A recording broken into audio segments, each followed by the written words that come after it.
রাহমাতুল্লাহি ওয়া বারাকাতুহু। আমার ভিডিওগুলো দেখতে থাকুন, দেখতে দেখতে ভালো লাগে, ভালোবাসা হয়ে যাবে ইনশাআল্লাহ। টেকনাফে বিজিবির অভিযানে 2 মানব পাচারকে আটক করা হয়েছে। কক্সবাজার টেকনাফে বর্ডার গার্ড বাংলাদেশি বিজিবি বিশেষ অভিযানে 2 মানব পাচারকারীকে আটক করা হয়েছে। গভীর রাতে অভিযান চালিয়ে তাদের আটক করে মঙ্গলবার বিকেলে টেকনাফ মডেল থানায় হস্তান্তর করা হয়েছে। বিজিবি জানায়, সম্প্রতি স্থানীয় গণমাধ্যমে মানব পাচারের খবর প্রকাশের পর ব্যাটালিয়ন অধিনায়কের পরিকল্পনা ও নেতৃত্বে এ বিষয়ে অভিযান পরিচালিত হয়। রাতভর অভিযানে মানব পাচার চক্রের 2 সদস্যকে শামসুল আলম এবং আলমগীর হোসেন ওরফে জাবেদ 35 বছর তারা গ্রেপ্তার হয়েছে।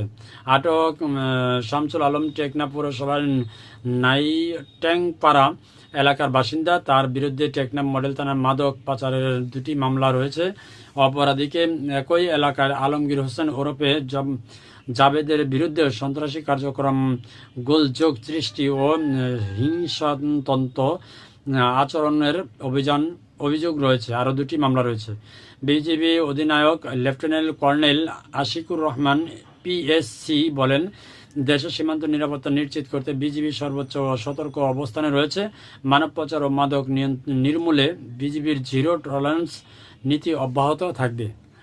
আসলে বাংলাদেশে জিরো টলারেন্স করা আসলে কোনোভাবে সম্ভব না, কারণ কি বলবো, কিছু কিছু জায়গায় মানে বেশ কিছু জায়গায় আমার জানা মতে ব্রাহ্মণবাড়িয়া আছে, সেখানে আমি যাই মাঝে মাঝে।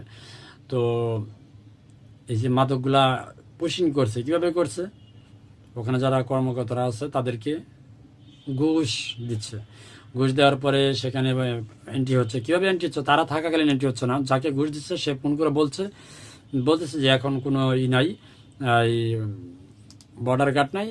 তো ওরা জানিয়ে দিচ্ছে কখন বর্ডার গার্ড থাকে না, কখন সিকিউরিটি থাকে না, সেই মুহূর্তে তারা পুশিং করছে। এই হলো অবস্থা। আসলে সবাই খারাপ না, আবার সবাই ভালোও না।